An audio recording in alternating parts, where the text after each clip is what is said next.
Bom dia a todos. Estou recebendo o deputado Elmar Nascimento, relator da MP da capitalização da Eletrobras na Câmara dos Deputados, e esse diálogo se estabeleceu mesmo antes da MP vir ao Senado Federal. Nós já estávamos dialogando com relação a esse texto.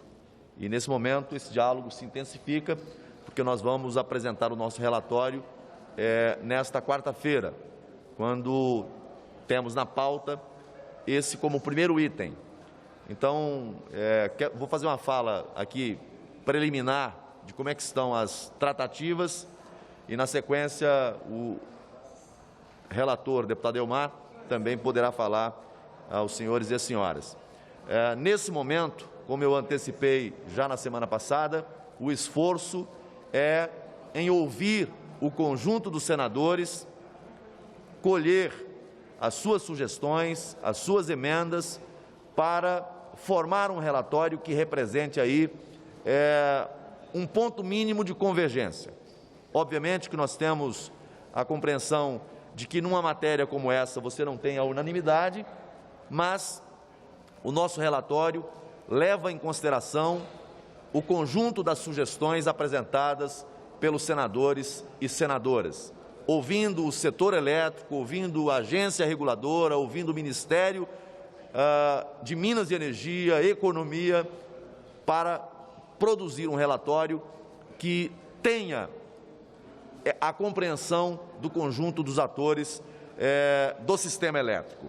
E o nosso relatório será produzido levando em consideração dois aspectos mais relevantes: a volta do protagonismo da Eletrobras com capacidade real de investimento, e outro aspecto muito relevante, que é o foco no consumidor, na redução de tarifa, na modicidade tarifária, de maneira muito especial, essa política voltada para o consumidor cativo, tanto residencial como comercial.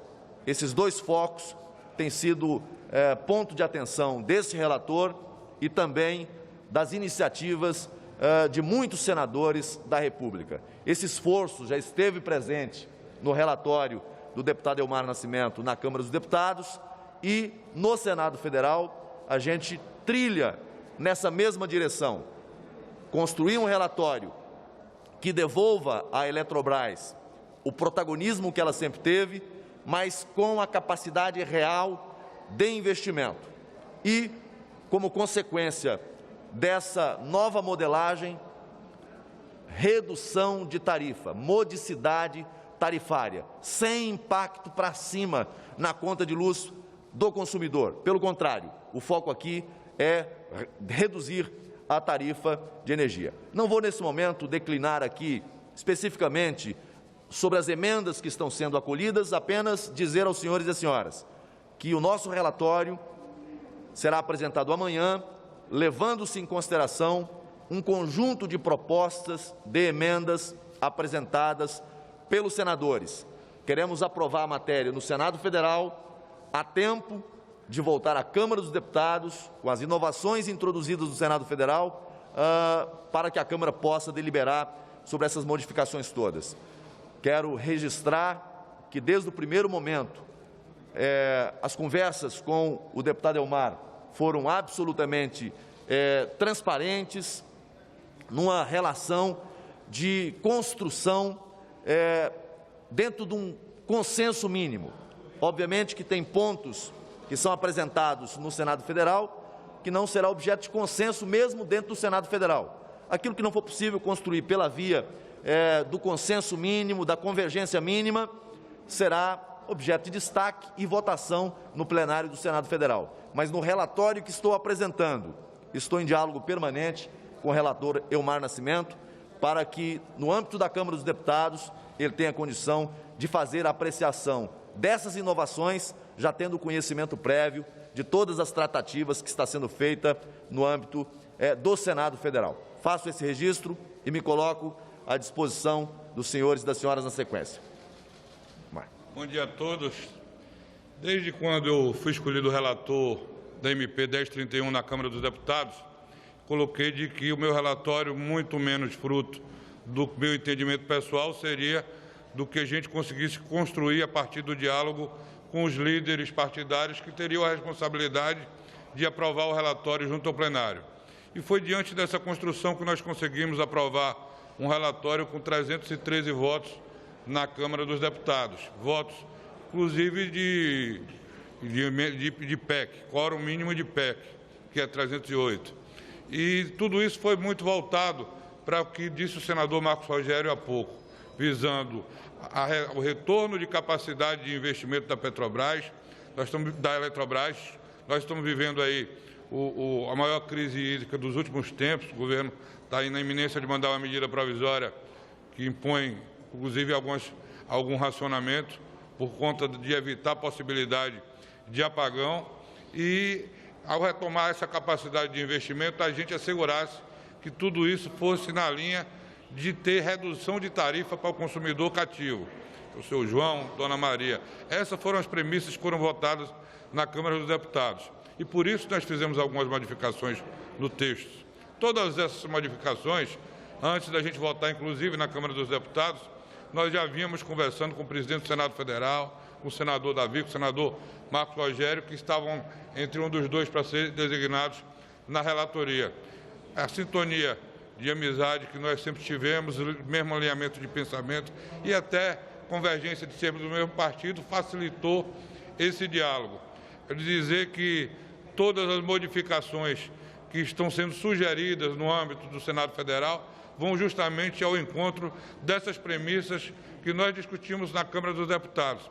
E a nossa tendência é sempre ratificar a todas elas. São contribuições importantes que o Senado Federal está oferecendo e a gente tem que entender que no sistema bicameral há que haver esse entendimento. Até porque, enquanto a Câmara dos Deputados representa a população brasileira como um todo, e eu coloco o senador, aqui, além de defender o interesse da população, tem que ter a defesa dos interesses da federação, dos interesses dos estados. E tem várias questões que precisam ser pontuadas com relação a isso. Tenho convicção que todas as contribuições que estão sendo sugeridas e serão majoritariamente acatadas no Senado virão nessa direção, são boas e, se Deus quiser, eles daqui até amanhã devem estar votando para, em seguida, no dia seguinte, a gente possa ratificar e oferecer aquele que é o primeiro projeto de uma agenda econômica. Nós estamos vivendo um momento muito difícil de necessidade de recuperação da retomada do crescimento econômico do nosso país. Temos votado todas as medidas sanitárias com excelência com relação ao combate à Covid e a contribuição que precisa ser dada nesse instante também é dessa agenda de retomada do crescimento econômico, votando não só essa medida provisória da Eletrobras, que é importantíssima, mas a reforma administrativa que está vindo aí, a reforma tributária, enfim, é trabalhar para que o Congresso dê a contribuição à população brasileira. Foi espalhado muito fake news aí de que Câmara dos Deputados e Senado Federal não se entenderia, uma busca de supremacia de uma casa com relação à outra. Não há absolutamente disso.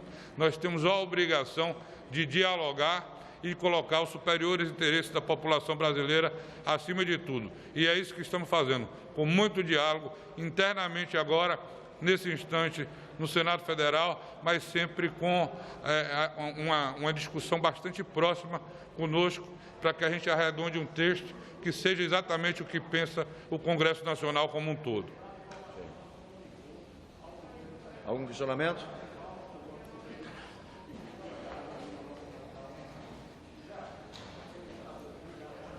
Bom dia, líderes. Senador Marcos, eu queria entender como que o senhor vai garantir para os seus colegas que vão ter que votar esse texto amanhã que as mudanças que o senhor aceitar no seu texto vão ser aprovadas na Câmara, já que os deputados, como o deputado Elmar, já aprovaram o texto do deputado Elmar e eles vão ter a prerrogativa de só reaprovar esse mesmo texto. Como que o senhor vai convencer os seus colegas daqui de que essas mudanças todas não vão ser em vão? Bem, como disse anteriormente, esse diálogo franco, honesto, está acontecendo desde o início, quando a matéria ainda estava na Câmara dos Deputados. O deputado Elmar vinha num diálogo muito franco, muito aberto, tanto comigo na condição de senador da República, quanto com o senador Davi Alcolumbre, o próprio presidente do Senado Federal, para sinalizar ao Senado o que estava se desenhando no âmbito da Câmara dos Deputados. E a matéria foi aperfeiçoada com uma série de inovações, vem ao Senado Federal, a lógica do nosso relatório segue como base aquilo que foi feito no âmbito da Câmara dos Deputados. Não há, por parte desse relator, qualquer predisposição para uma ruptura ao papel legítimo da Câmara dos Deputados e levando-se em consideração as inovações que estão sendo apresentadas, as sugestões que estão sendo apresentadas pelo conjunto dos senadores e senadoras. São duas casas legislativas. O sistema é bicameral. É preciso que haja aqui diálogo, entendimento, convergência entre essas duas casas. A Câmara tem o papel legítimo de apresentar as suas propostas e terem elas aprovadas.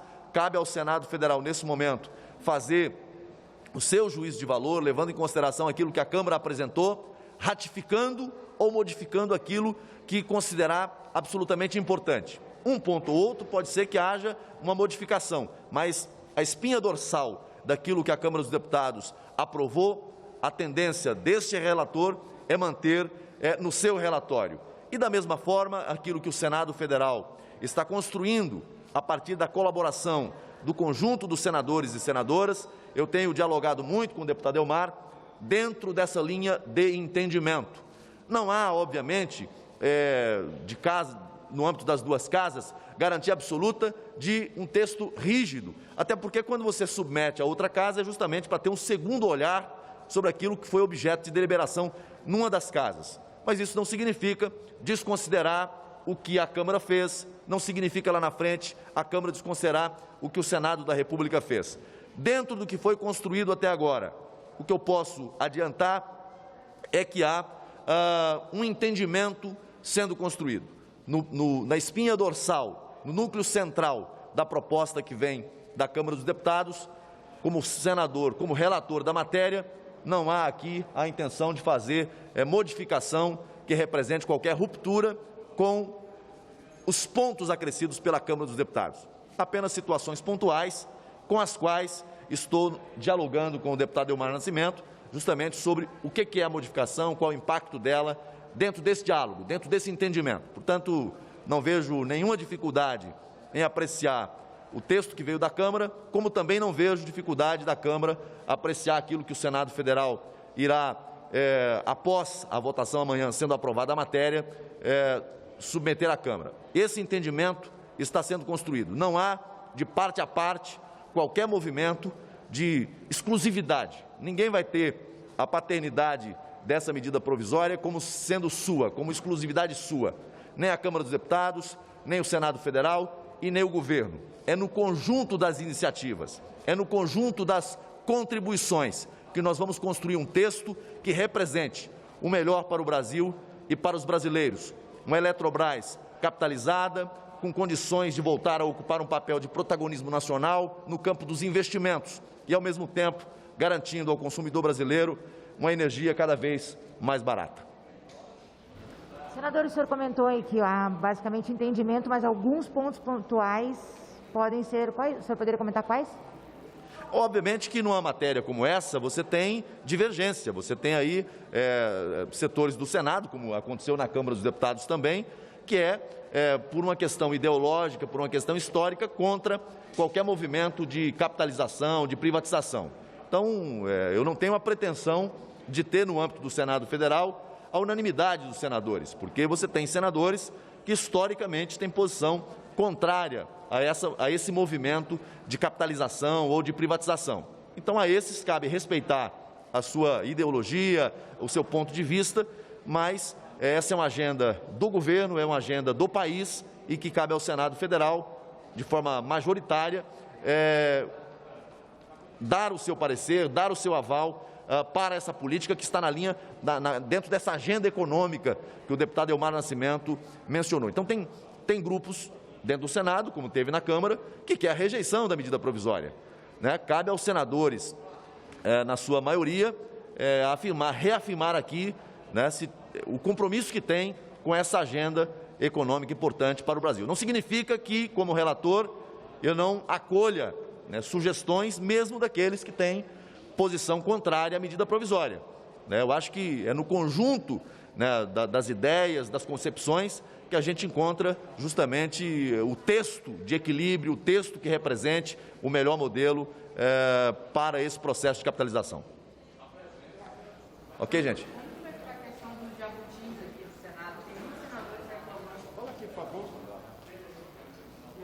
Senador, tem muitos senadores reclamando sobre a jabutis nesse texto, de coisas que não seriam diretamente ligadas à capitalização ou à própria Eletrobras.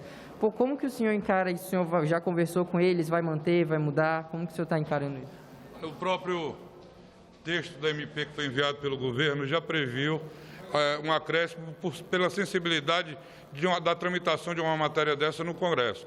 Você podia ter uma MP que dissesse simplesmente, artigo 1º, fica autorizado a União Federal a se desfazer do controle acionário da Eletrobras. Quando ela vem criando o Fundo de Revitalização de São Francisco, o Fundo de Revitalização de Furnas, o Fundo de Expansão da Energia Elétrica da Amazônia Legal, já é uma forma de interferir na tramitação, atendendo a demandas locais e sinalizando uma política nova para o setor.